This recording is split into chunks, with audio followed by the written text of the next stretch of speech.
UOL Entrevista. Aqui você ouve na íntegra as entrevistas feitas por repórteres do UOL com artistas, políticos, empresários e muita gente interessante.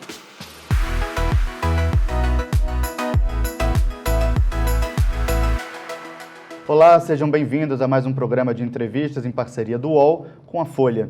Eu sou Daniel Carvalho, repórter da sucursal de Brasília da Folha, e aqui eu estou com o Rickson de Andrade, repórter do UOL aqui em Brasília. E o nosso entrevistado de hoje é o líder do governo no Senado, senador Fernando Bezerra Coelho, do MDB de Pernambuco. Senador, obrigado pela participação. É um prazer, Daniel, estar aqui com vocês para esse bate-papo. Vamos lá. Senador, o responsável pela articulação política do governo foi trocado ao longo desse primeiro ano, não é? Era o general Santos Cruz, entrou o general Luiz Ramos na Secretaria de Governo.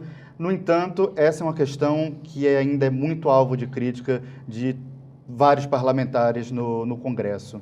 Qual é a avaliação que o senhor faz dessa articulação política? Na realidade, eu acho que nós temos que avaliar pelos resultados. Foi um bom ano para o governo do ponto de vista das entregas. O governo consegue aprovar suas mais importantes propostas de reforma, a reforma da Previdência e a reforma da reestruturação da carreira dos militares. Ao lado disso, também, agora, a votação do pacote anticrime, que foi sugerido pelo ministro Moro. E diversas medidas provisórias, de 42 medidas provisórias que foram encaminhadas, apenas 7 não tiveram a sua eficácia cumprida. Portanto, eu acho que o saldo da relação Executivo-Congresso Nacional foi muito positivo para o governo e que deu as condições para que o Brasil pudesse retomar o seu crescimento econômico. Mas isso não foi feito de uma maneira tão simples quanto parece o senhor resumindo esse quadro de 2019, não é? Há, de fato, um questionamento, uma crítica muito grande, antes restrita aos bastidores, agora já feita assim, publicamente, não é? O senhor acredita que há necessidade de uma mudança, especula-se que vai haver uma mudança ministerial em 2020, o senhor acredita que esse seria um ponto que estaria no foco das mudanças para o ano que vem? Eu acho que nós estamos vivendo um novo momento na relação entre poder executivo e o poder legislativo. O que é que a gente tinha antes do presidente Bolsonaro chegar ao governo? Nós tínhamos o presidencialismo de coalizão, onde se empoderavam os partidos e os partidos indicavam os membros da equipe governamental, os diversos ministérios, sobretudo os ministérios fins. Agora, com o presidente Bolsonaro, não existe isso. Essa é a grande mudança. Os ministros estão empoderados. Você tem algumas indicações para cargos no segundo, terceiro escalão, que é encaminhado por parlamentares, mas toda a equipe ministerial é da livre escolha do presidente Bolsonaro e todos os ministros têm liberdade para compor a sua equipe. Então, essa é a grande novidade. Você não tem, por assim dizer, uma base formal, nem na Câmara, nem no Senado. Você tem que construir as maiorias a depender do mérito de cada proposta que é enviada. Eu acho que esse é um relacionamento novo. E acredito, como eu acabei de falar, o resultado é muito positivo. Você pode até dizer, não, está tendo muitos desencontros, está tendo muitos ruídos, porque é uma relação nova. E os próprios parlamentares estão procurando se colocar dentro dessa relação. Não era como no passado. Então, nós temos um momento novo, mas acredito que o Poder Legislativo não tem faltado às agendas que são encaminhadas pelo Poder Executivo para a apreciação do Congresso Nacional. Agora, senador, o presidente Bolsonaro se elegeu com uma bandeira de não fazer o chamado toma lá da cá, né, que seria, enfim, liberar dinheiro de emenda em troca de apoio dentro do Congresso. Só que na tramitação da reforma da Previdência, um dia antes da votação, o governo liberou mais de 1 bilhão em emendas, justamente para garantir o resultado positivo. O senhor acha que não há uma contradição entre o que o candidato Bolsonaro prometeu na campanha e o que ele efetivamente fez nesse primeiro ano de governo? O toma lá da cá se referia aos cargos, se referia aos ministérios. Isso acabou. Agora, a liberação de recursos para os parlamentares, isso vai existir sempre, porque é o Poder Legislativo que aprova o orçamento anual. Uma das principais responsabilidades do Congresso é justamente votar o orçamento público. E é evidente que o parlamentar, dentro dos diversos programas que o governo apresenta e que são aprovados, ele deseja que aqueles recursos cheguem à sua base eleitoral. As cidades que eles representam, as regiões que eles representam, então é dinheiro que vai para a saúde, que vai para a educação, que vai para a construção de estradas, que vai para a segurança. Então isso sempre vai existir e não se falou, o presidente, hora nenhuma, de que iria acabar com esse toma lá da cá. Vai ser, inclusive, cada vez mais recorrente. O Congresso acabou de aprovar o que se chama do orçamento impositivo, ou seja, aquilo que for votado e aprovado, o Poder Executivo terá a obrigação de executar, como se dá nas democracias mais, digamos assim, tradicionais e sólidas do mundo, como nos Estados Unidos, na França, na Inglaterra.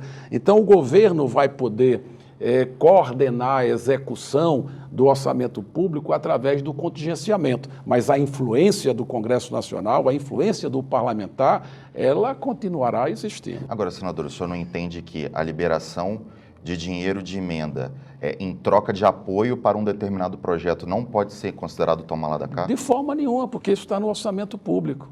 Nós acabamos de votar o orçamento de 2020.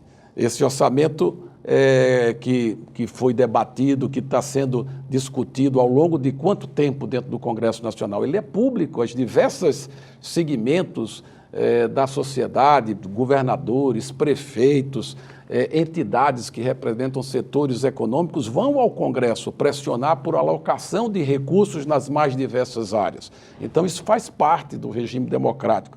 E é evidente que os parlamentares vão sempre influenciar e pedir ao governo, dentro daquilo que foi aprovado, que ele possa acelerar a liberação de recursos para o atendimento das suas bases. E é evidente, se eu estou atendido, se eu recebo, né, eu posso estar mais sensível para votar determinadas matérias. Agora, é importante destacar que não só recebem aqueles que votam a matéria, todos recebem, inclusive os de oposição, porque tem também assegurado o direito ao acesso das suas emendas. Mas, senador, dentro dessa negociação entre governo e Congresso, para aprovar a reforma da Previdência, houve um capítulo específico de negociação com promessa de liberação de emendas, que os parlamentares, tanto na Câmara quanto no Senado, dizem que não receberam ainda tudo o que foi prometido. O governo prometeu mais do que podia cumprir? Não, eu acho que não. Na realidade é que nós tivemos dificuldade na execução orçamentária. As receitas começaram a ocorrer só a partir de outubro. Você veja que o caso da cessão onerosa, que foi o grande dinheiro que entrou para equilibrar as contas do governo, eles estão ainda por vir. Esse dinheiro vai chegar agora no final de dezembro. Então, toda a execução orçamentária, ela ficou comprometida, mas o governo vai terminar o ano pagando tudo o que empenhou. É uma coisa muito positiva de ser destacado. Mas tem muita coisa que não foi empenhada e que vai se perder agora na virada do ano. Se não for empenhado, se perde. E corre esse risco? Claro que corre. E o Congresso pressiona para que as equipes técnicas dos diversos ministérios possam, de fato, empenhar para que se assegure esses recursos. Agora, por outro lado, não podemos falar apenas dos recursos que estão sendo liberados para os parlamentares. Olha só, a reforma da Previdência. O Ministério da Economia acabou de refazer os cálculos do impacto fiscal da reforma da Previdência, da reforma dos militares e também de projetos de lei e medidas provisórias que aprovamos que, de certa forma, fecham o cerco das fraudes dentro da Previdência Pública brasileira. Se calcula que é uma economia de 1 trilhão e 300 bilhões em 10 anos. Nós estamos falando de 130 bilhões a cada ano. Quanto é que se liberou para aprovar a reforma da Previdência? Será que isso não faz sentido? Ou seja, os parlamentares votaram uma matéria que, de certa forma, encontra resistência sobre determinadas categorias, sobretudo do serviço público, né? Para quê? Para equilibrar as contas públicas, para que o Brasil tenha uma previdência solvente, que todo mundo possa dormir sabendo que vai receber a sua aposentadoria e tirando da perspectiva do Brasil o pesadelo que passou na Grécia, em Portugal e em outros países do mundo. Portanto, eu acho que o ano foi tão bom que nós vamos terminar com um crescimento acima de 1%, e as previsões todas, e quem diz isso não é o governo, as previsões todas do mercado para o próximo ano, a média é de 2,3%. o que significa que o ano que vem nós poderemos criar mais de 1 milhão de empregos de carteira assinada. E é isso que o Brasil quer. O Brasil quer o quê? Emprego, para que a gente possa dar esperança, alento para a nossa sociedade. Então, eu estou muito, digamos assim, otimista com as perspectivas do trabalho que o presidente Bolsonaro vem fazendo, sobretudo da sua agenda econômica, que tem tido amplo respaldo do Congresso Nacional. Agora, esse entendimento de que, vamos dizer assim, os fins justificam os meios, assim, pode haver uma liberação, uma negociação com liberação de emendas em troca de uma aprovação de algo maior, não acaba equiparando o governo Bolsonaro aos governos anteriores que ele tanto criticou e tanto critica até hoje? Na realidade, na democracia, você tem que atender às demandas do Legislativo, assim como se atende a do Judiciário. O orçamento que é encaminhado pelo Poder Judiciário também é aprovado e votado. Então, você tem que buscar sempre o equilíbrio, a harmonia e a independência entre os poderes. Então, não é com o Bolsonaro, com qualquer presidente da República eleito, os que vieram antes de Bolsonaro e os que virão depois de Bolsonaro, você vai ter que fazer o jogo da democracia. E um dos principais jogos da democracia é a votação do orçamento público e a liberação de recursos para aqueles que votam e aprovam o orçamento público. Então, não existe o fim justificar o meio. O meio é o meio democrático, é o meio legal, é o atendimento legítimo das demandas que são feitas pelos representantes do povo. Agora, senador, o senhor disse que o presidente Bolsonaro buscou atender os anseios do Legislativo, mas com o orçamento impositivo para o ano que vem e a provável aprovação da PEC 48, o orçamento vai ficar basicamente centralizado nas mãos do Legislativo. Né? Você vai ter a obrigação de liberar esse dinheiro com os prazos definidos por essa PEC, que provavelmente vai ser aprovada agora. Como é que o Bolsonaro observa esse movimento do parlamento, no sentido de o parlamento tomar para si o controle do orçamento? Olha, tem que lembrar que o presidente Bolsonaro foi deputado federal por 7 mandatos, 28 anos. Então, ele sabe muito bem qual é o papel do Poder Legislativo. A PEC, que está se chamando a PEC dos prefeitos, a PEC da liberação de recursos direto na conta do FPM, sobretudo das emendas individuais dos parlamentares, ela era uma necessidade para acabar com essa burocracia infernal da liberação de recursos que são feitos através de contratos de repasses e coordenados pela Caixa Econômica Federal, que inclusive cobrava um percentual altíssimo para poder administrar esses repasses. Então, a pressão que o Congresso recebeu foi no sentido de simplificar, desburocratizar, racionalizar, até para poder ter mais eficácia a liberação desses recursos de emendas individuais.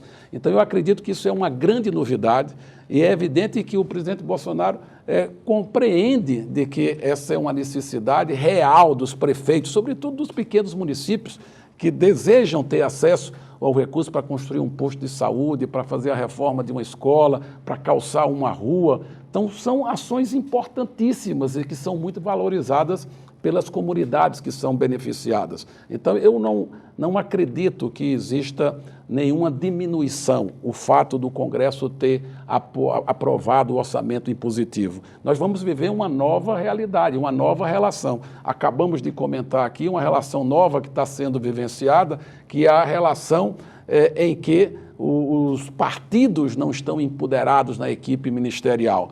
E está se construindo essa relação. Eu acho que até aqui tem sido muito positivo, o governo tem aprovado a sua agenda e vamos agora experimentar como se dará a execução desse orçamento impositivo.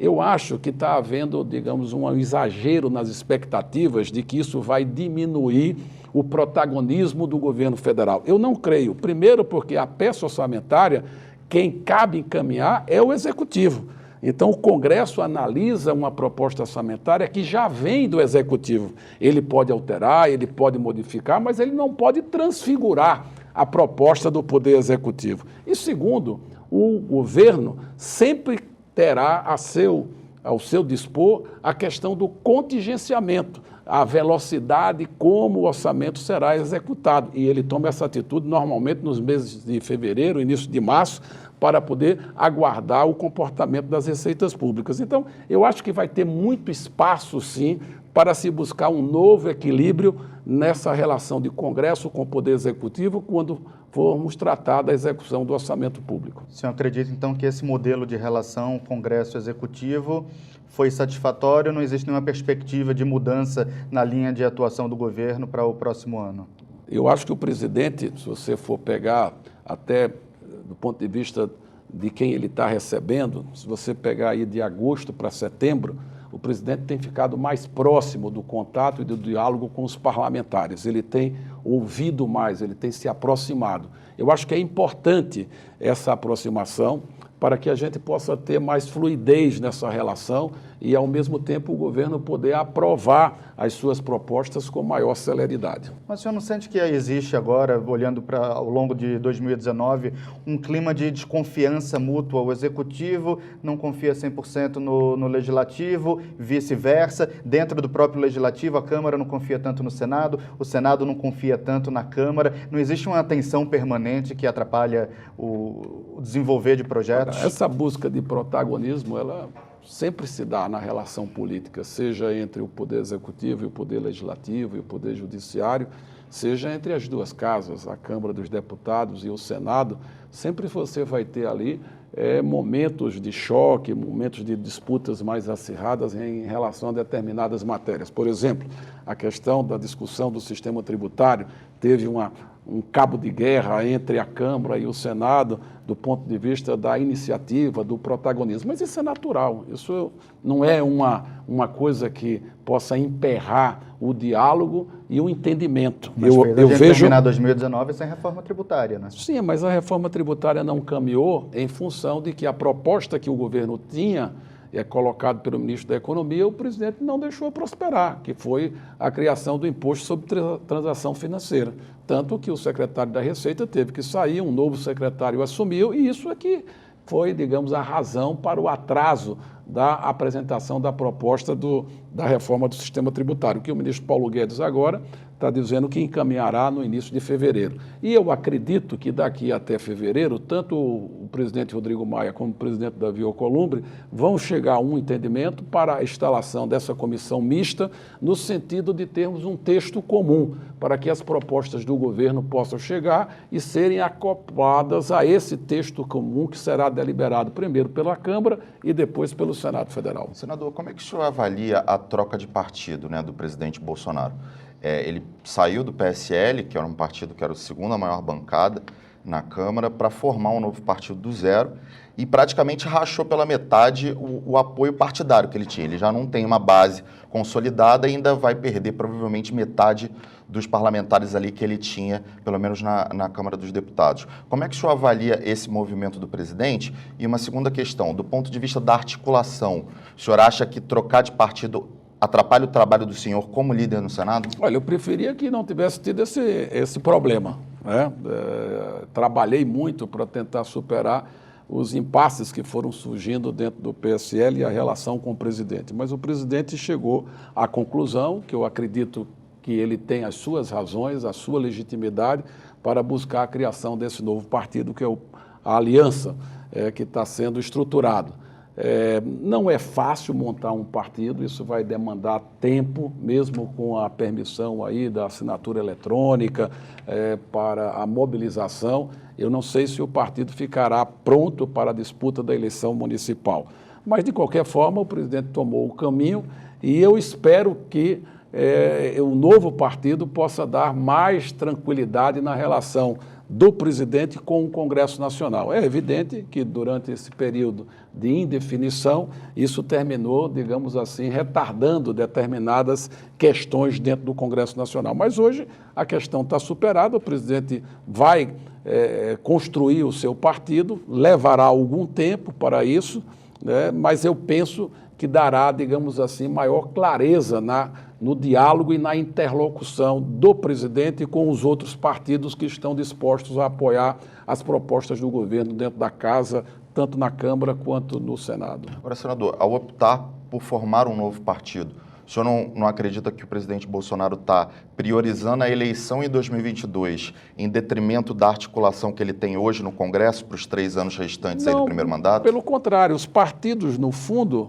ao presidente fazer a opção para a construção do novo partido, os partidos que estão procurando ajudar o presidente terminam ficando mais fortalecidos, porque o presidente vai para um partido que deverá ter 20, 25, 30 parlamentares. Então, a construção da formação das maiorias termina dando mais poder e mais força aos partidos, digamos assim, do centro democrático. O senhor acredita, então, que esse racha que houve, inclusive no único partido que era majoritariamente fiel a ele, o PSL, esse capítulo se encerra agora em 2019, não vai ter um desdobramento no próximo ano que pode prejudicar o governo? Não creio, porque o próprio PSL tem sinalizado que continuará apoiando as pautas importantes do governo. É importante também destacar isso. Esse Congresso que foi eleito na eleição de 2018 é um Congresso, de fato, que tem um perfil muito liberal, muito conservador, mais do que na legislatura passada, e que está mais próximo da agenda econômica do governo federal, independentemente de partidos. Eu falo de você pegar a composição da Câmara, a composição do Senado, você vai encontrar um perfil muito mais alinhado com as teses do ministro Paulo Guedes. E é por isso que essas agendas têm caminhado e têm merecido o apoio do Congresso Nacional. Certo. O senhor acha, senador, que o presidente, durante o ano de 2019, acabou, em vários momentos, dando declarações que não foram muito bem recebidas no Congresso, né? Isso, inclusive, acabou atrapalhando o andamento de projetos importantes, como a própria reforma da Previdência. O senhor sente que essa relação com o Executivo, com o governo Bolsonaro, tem que ser melhor ajustada para o ano que vem, no sentido dele falar menos e tentar facilitar o trabalho de vocês que estão lá articulando no Congresso? Ninguém vai, digamos, parar o presidente, demitir suas opiniões e suas manifestações, é dele. Ele vai continuar falando, se colocando, se posicionando. Eu acho que, ao final desse ano, estamos encerrando o primeiro ano da administração Bolsonaro. Vê a taxa de juros, a menor da história do país. Vê a taxa de inflação, a menor da história do país. Vê os dados da economia. O país se recuperando vai crescer mais de 1%. A projeção para o próximo ano é mais de 2,5%. Então, se você for analisar, o presidente Bolsonaro está entregando um Brasil melhor no seu primeiro ano de governo. E a perspectiva para o segundo ainda é muito melhor. Então, eu acho que precisamos começar a reconhecer que esse governo está no caminho certo. Você pode até criticar aqui e acolá alguma declaração, e o presidente, às vezes, até ele recua e ele próprio reconhece que fez alguma coisa mais exagerada num determinado ponto ou outro, mas, no conjunto, o presidente tem criado o ambiente para poder fazer valer a sua agenda. E eu acho que essa é uma agenda que o Brasil começa a perceber. Você veja as pesquisas que estão saindo.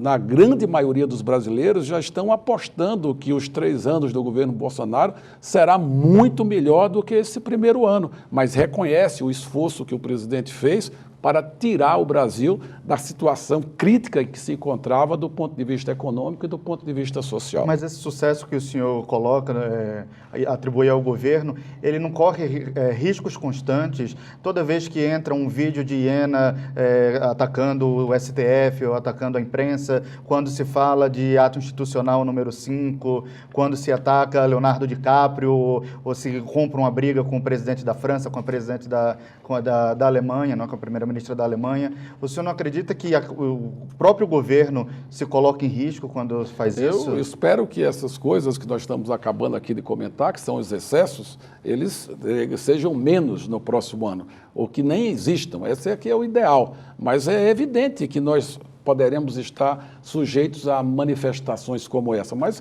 eu acho que o próprio presidente está, digamos assim, sendo mais cauteloso nas suas declarações, nas suas afirmações, e eu penso que ele está também aprendendo. É importante você perceber, o presidente Bolsonaro só teve a experiência parlamentar. Ele nunca foi prefeito, nunca foi secretário, nunca foi ministro de Estado, está compreendendo o funcionamento da máquina pública, a própria dimensão do cargo de presidente da República. Isso é um aprendizado. E eu acho que ele está passando no teste, porque ele está entregando um Brasil melhor. É um Brasil que está saindo da estagnação, da recessão econômica, é um país que está voltando a se reencontrar com emprego, com crescimento econômico. Portanto, o presidente está à altura do cargo e está liderando o país para um bom caminho, um caminho seguro de devolver a esperança ao povo brasileiro. Agora, senador, essas declarações, elas não são apenas polêmicas, né? Uma delas, por exemplo, que foi a questão do AI-5, que foi uma declaração do Eduardo Bolsonaro, do ministro Paulo Guedes também, mas já tinha sido endossada pelo próprio presidente em outros momentos da sua trajetória. São posições que evidenciam uma questão ideológica do governo, né? O governo assumidamente trata essas questões como questões importantes dentro da sua linha de trabalho. Não lhe causa um constrangimento fazer parte de um governo que defende, por exemplo, a volta do AI-5? Não, o governo não defende a volta do AI-5. É preciso também, digamos, não exagerar nas declarações que são atribuídas ao presidente ou às pessoas próximas ao presidente. Simpático, pelo menos. Não, o presidente é de direita. E a sociedade brasileira entende e compreende isso. E por ser de direita, a visão que o presidente Bolsonaro tem do que ocorreu em 64 é distinto daqueles que são de centro ou daqueles que são de esquerda. Então nós temos que também respeitar. Agora, o presidente tem reiterado sucessivas vezes o seu compromisso com o regime democrático, com respeito à independência dos poderes, com respeito ao judiciário, o respeito ao legislativo, né? Agora, o presidente é uma personalidade muito aberta para poder criticar determinadas instituições ou determinados setores da sociedade, e ele realmente se coloca de forma muito franca. Às vezes você pode concordar ou discordar, como a gente acabou de comentar, pode ter declarações um pouco mais duras, um pouco mais exageradas, e ele próprio reconhece em determinadas situações e recua e se retrata e se recoloca. Mas eu acho que ninguém pode colocar a pecha no presidente Bolsonaro de que esteja conspirando contra a democracia brasileira. Muito pelo contrário. Todas as atitudes do presidente é de valorização, de prestigiamento à democracia brasileira, ao Poder Judiciário e ao Poder Legislativo. Os podcasts do UOL estão disponíveis em todas as plataformas. Você pode ver a lista desses programas em uol.com.br/podcasts. Recebe salário, faz transferência, pagamento, recarga de celular e até empréstimo, tudo sem taxa. PagBank, a sua conta grátis do PagSeguro. Baixe já o app e abra sua conta em 3 minutos. Agora, aqui mesmo no programa, a presidente da CCJ do Senado, senadora Simone Tebet, colocou que a sociedade estava começando a se acostumar com o jeito do presidente, né? Mas que tinha sempre uma segurança de que isso era o presidente, era o núcleo ideológico do governo, mas recentemente isso acabou passando também para esse núcleo mais técnico, não é? O ministro Paulo Guedes é um ministro técnico. Não é perigoso quando essas questões atingem também o núcleo técnico? A gente viu o resultado das declarações do ministro Paulo Guedes na elevação do preço do dólar, por exemplo. Mas não foi por conta da declaração atribuída a ele de forma equivocada, como ele falou numa entrevista em Washington sobre a questão do AI-5, quando se tinha determinados movimentos de convocação de manifestações nas ruas e tal, e ele fez um comentário, mas não defendendo o AI-5. Então, o ministro Paulo Guedes já esclareceu essa situação. A questão do dólar foi muito mais em função de outra declaração do ministro Paulo Guedes. Exato, naquela mesma entrevista. Naquela mesma entrevista, mas relativa à política de câmbio. Sim. Quando ele disse que era preciso que as pessoas começassem a se acostumar com o dólar alto, que estava digamos assim, construindo um novo momento na política econômica brasileira. Eu acho que ele mesmo reconheceu, ele poderia não ter dito aquilo. Foi aquilo que, de certa forma, deu uma pressionada no câmbio. Mas depois você viu que voltou, recuou, o câmbio já está caindo. A política monetária do governo é um tremendo sucesso. Se você for analisar o trabalho feito pelo Roberto Campos Neto à frente do Banco Central, nós nem votamos ainda a autonomia e o Banco Central age com independência. e está fazendo um trabalho fantástico. Nós acabamos aqui de comentar a taxa de juros, a questão da inflação, enfrentando o problema do cheque especial, que é uma coisa que bate mesmo na realidade, no cotidiano de milhões de brasileiros, vai enfrentar, o Congresso está pressionando para também enfrentar a questão do cartão do crédito. Então, eu acho que tem aí digamos assim, se você for analisar, a equipe do presidente Bolsonaro também é uma equipe que tem quadros de muita boa qualidade. O ministro Paulo Guedes, o ministro Tarcísio de Freitas, o ministro Canuto, a ministra da Agricultura, Tereza Cristina, só para citar alguns, tem muitos ministros de muito boa qualidade na equipe do governo, o presidente da Caixa, o Pedro Guimarães, o presidente do Banco Central. Então, são pessoas que estão fazendo um trabalho fantástico. Ao lado desse trabalho da política monetária, o governo também está tendo um tremendo sucesso na política fiscal. A previsão de déficit era de 136 bilhões, vai entregar um déficit abaixo de 100 bilhões, e com o governo zerando todas as suas contas. Então, a gestão fiscal também, ao fecharmos o ano, será apresentado um resultado muito, muito positivo, e criando uma expectativa para o segundo ano muito melhor. Então, qual é a minha projeção para o próximo ano? A articulação política vai estar muito mais facilitada. Por quê? A economia vai estar crescendo, então você vai ter um humor diferente no Congresso, receita pública crescendo, né? A execução orçamentária mais facilitada, né? Emprego voltando. Então é evidente que você vai, de certa forma, tirar a tensão que existia na sociedade brasileira nesses últimos 4 anos, que foi de crescimento zero. O senhor acredita, porque assim, o mercado financeiro, ele, quando fala de 2020, aponta uma tendência de recuperação econômica. Forte, né? Forte. Não é forte, né? Porém, eles dizem que a retomada, a queda da taxa de desemprego, ela não vai ser assim tão rápida. O senhor discorda dessa leitura? Não, e que efeito isso vai ter? Eu concordo, porque aí é uma outra realidade, que não é só o Brasil que está enfrentando. Nós estamos enfrentando aí novos patamares do ponto de vista dessa disrupção que existe com as novas tecnologias. Muitos empregos que existem hoje vão desaparecer dentro de 20 anos. Né? Você vai ter um processo de robotização grande. É por isso da urgência nossa para retomar o investimento público para áreas sensíveis, como a educação. Nós precisamos urgentemente, né, formar melhores quadros para que o Brasil possa, de fato, né, enfrentar essa questão da desigualdade. Nós temos hoje, no Brasil, um problema sério, é o problema da desigualdade social e o problema da formação dos nossos talentos, da formação da nossa mão de obra para aumentar a produtividade da nossa economia. Mas eu acho que isso virá, porque o país estava no caos, estava no buraco. Agora não, agora nós estamos começando a respirar e vamos fechar o primeiro ano muito melhor do que se imaginava em junho. Em junho, julho, dizia que o país ia crescer 0,6%. Olha, é possível que o crescimento do PIB seja o dobro disso. Acima de 1%, com certeza, poderá ser 1,1%, 1,2%. E no ano que vem, eu acabei de dizer, a média do mercado prevê 2,3%. Tem gente dizendo 3%, tem outros dizendo 1,8%. Mas o fato concreto é que a gente deve ter um crescimento dobro desse ano. Então as coisas vão se facilitar do ponto de vista da articulação política. E a agenda econômica vai estar valorizada. As PECs que estão para serem votadas, a PEC do Pacto Federativo, a PEC da emergência fiscal, a PEC dos fundos, que vão ser apreciadas no primeiro semestre. Imagina, um Congresso volta do recesso e com a economia andando a 2,5%, 3% ao ano.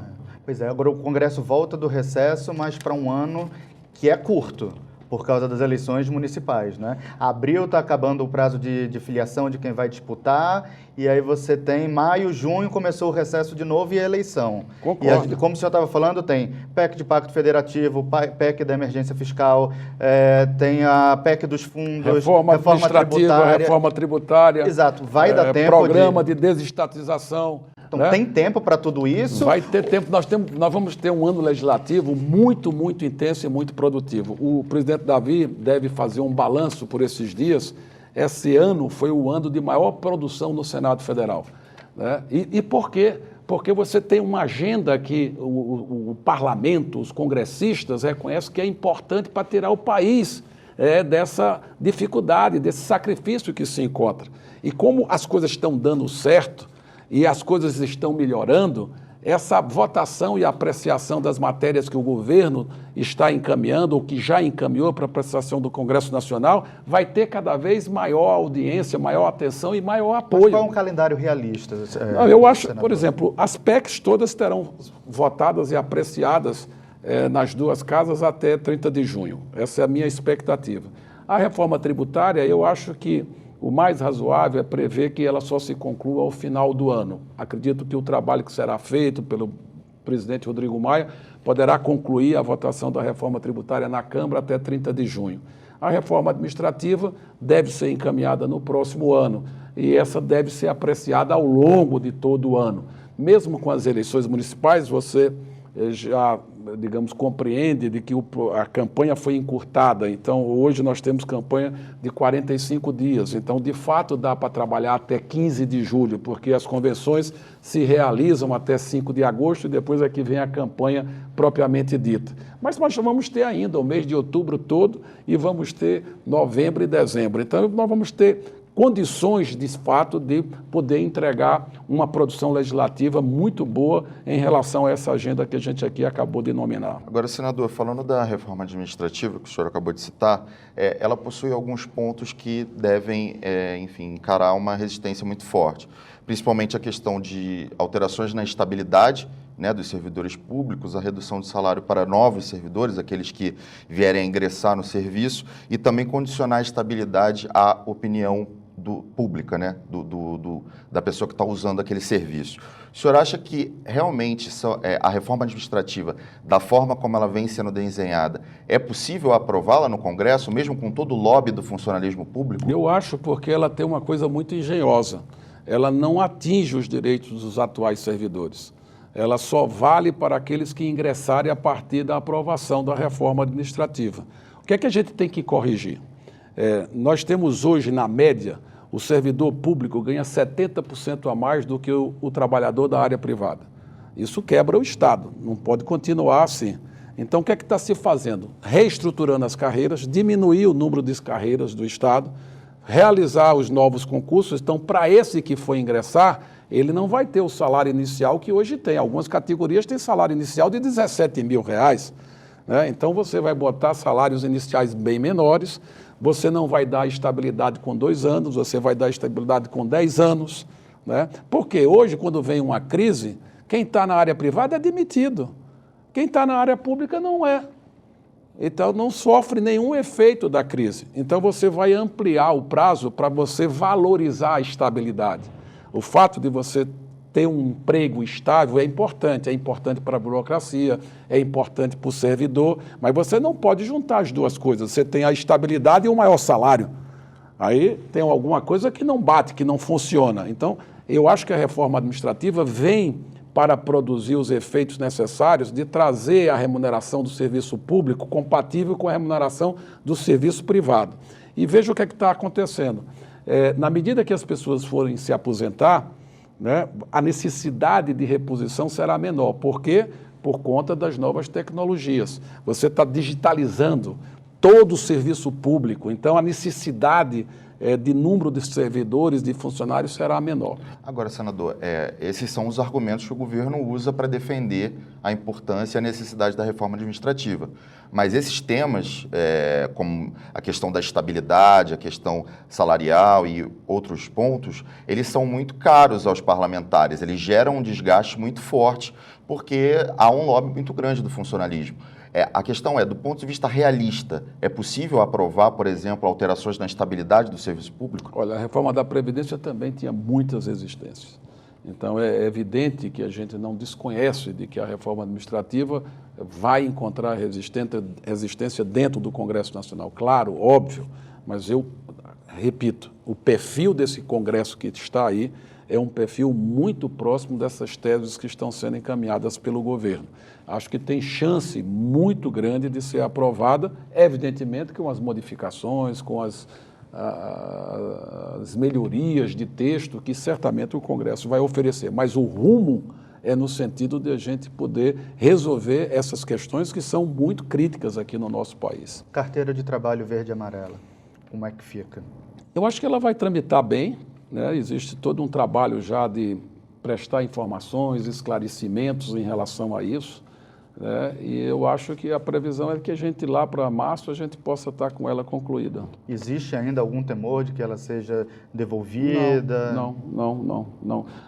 O parecer que foi feito pela consultoria legislativa do Senado mostra que a medida provisória tem todo o respaldo legal, jurídico e constitucional. Portanto, todas as questões que foram suscitadas quando a medida foi encaminhada, elas já estão superadas pelas análises que foram feitas no âmbito da consultoria legislativa do Senado. Agora vai se discutir o mérito das propostas.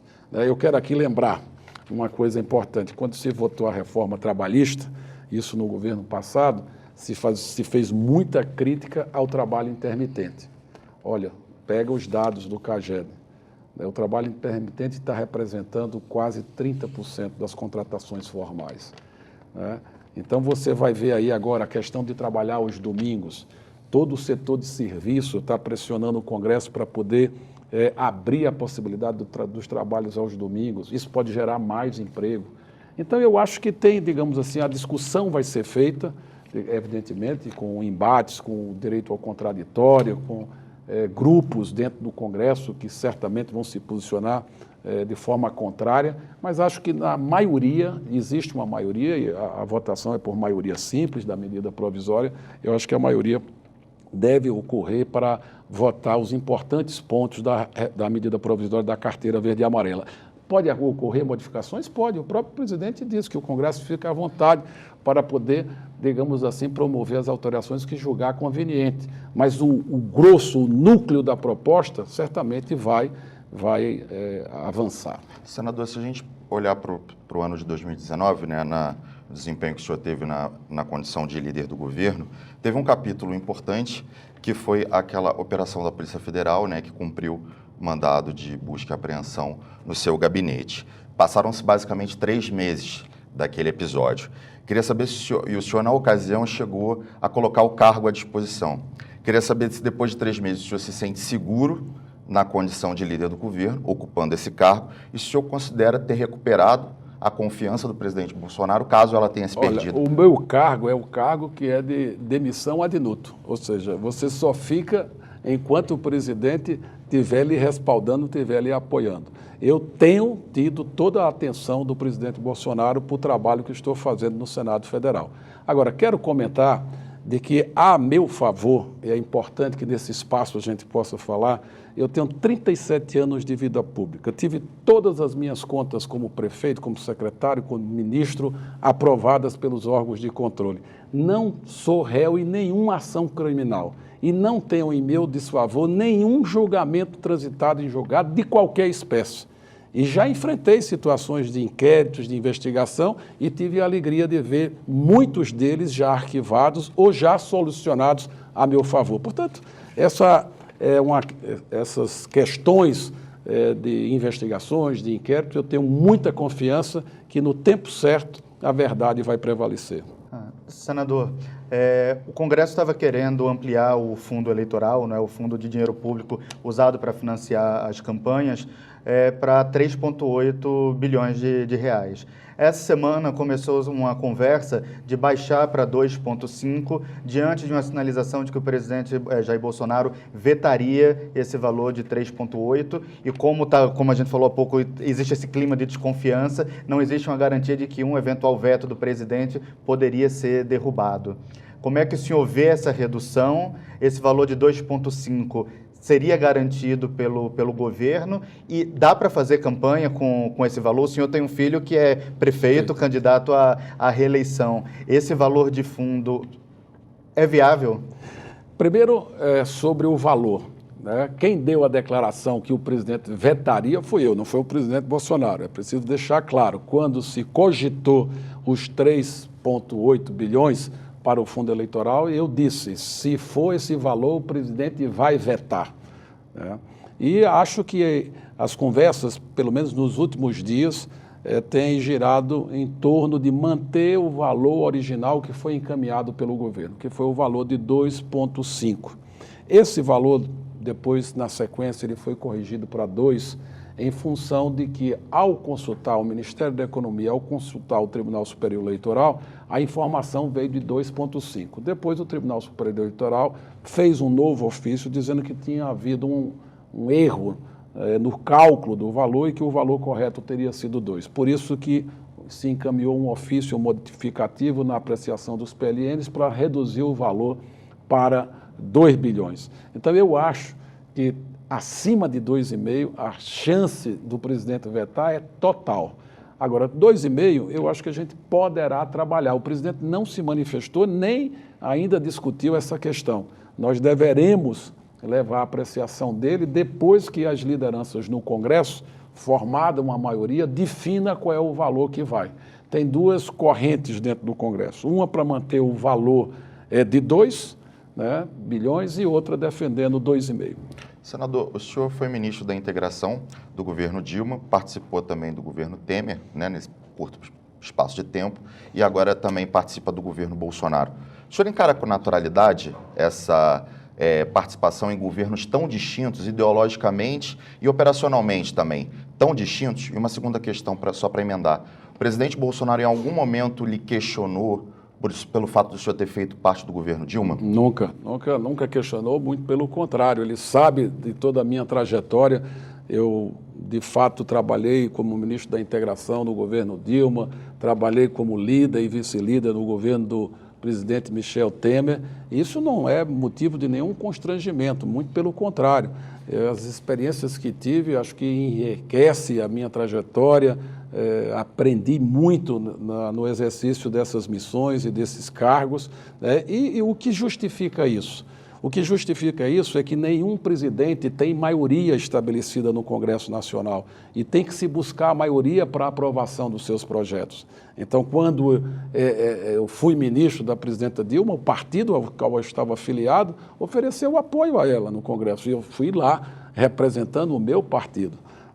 Agora eu sou líder por uma decisão do presidente, o presidente Bolsonaro que me convidou para poder eu emprestar o apoio ao trabalho da articulação política dentro do Senado Federal. E quero aqui registrar o apoio que tive também para poder cumprir essa missão do presidente Davi Alcolumbre e também na época do ministro Onix, que respaldou a minha indicação. Portanto, eu estou, digamos assim, me sentindo sempre muito bem apoiado para poder me desincumbir dessas missões no governo do presidente Bolsonaro, que é um governo que eu acredito que vai dar certo, do ponto de vista dos resultados que nós estamos esperando para o Brasil.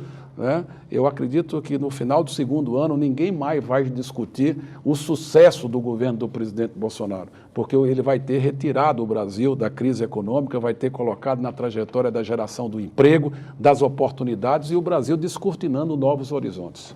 Senador, muito obrigado pela sua participação e eu queria agradecer também a você que acompanhou a gente até aqui. Até a próxima.